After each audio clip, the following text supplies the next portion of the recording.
How can one form a meditative circle or a meditative group? That's a very actual and very interesting question as well. The first thing I would like to say is that meditation is a very free act. So you cannot meditate for someone else, or no one can bring you in a meditation in the sense that we mean meditation in anthroposophic meditation. So I would not support this guided meditation. And in a certain sense, this guided meditation is more about bringing people in a certain mood rather than bringing people into an encounter with a spiritual truth or a spiritual reality, in my point of view. So the first thing I find important when thinking about forming a group of people with the aim or the goal to meditate together is that you guard each other for this freedom, and that you work in such a way that you don't make someone else uncomfortable, or that you don't force someone into a certain experience. In meditation, one has to take these steps on one's own to be able to master the process itself, you could say. So not to lose oneself into the meditation, not to lose oneself into the experience. Therefore, it is important to take the steps on your own tempo, in your own way. I always remember when we were playing here in the forest with our children, and they asked, "Put me in the tree so that I can climb in the tree." I always said, if you can climb yourself into the tree, I will support you, but you have to climb yourself, because otherwise it's not safe to put a child 1.5 meters in the tree, because it has not the experience of climbing this first 1.5 meters. Mm. So also in meditation, I think it's important that one is master of one's own steps in the meditation. So not to work with suggestion, do you call it like that? Suggestive mood. Rudolf Steiner also gives this advice when you work with meditations, never work in a magical way so that you enforce something on someone else as an experience. So that being said, I think it is a good, there are good ways to work together in learning to meditate.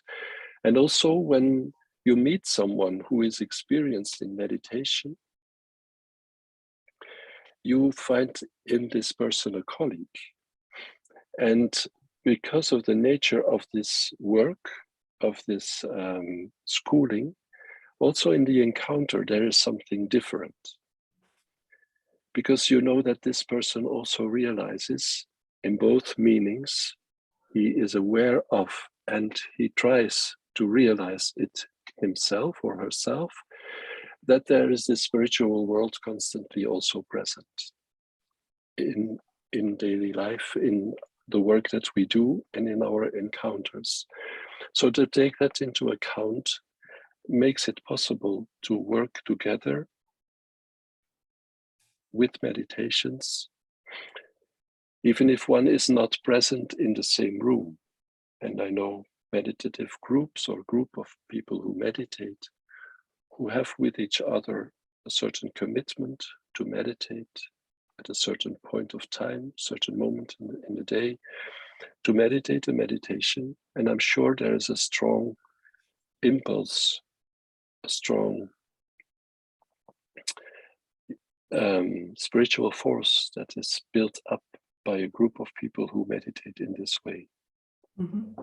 But the importance is, I think, that everyone builds up this capacity on one's own, and that you don't have the expectation that someone will bring you to a certain experience. You have to do it yourself. And then, of course, there's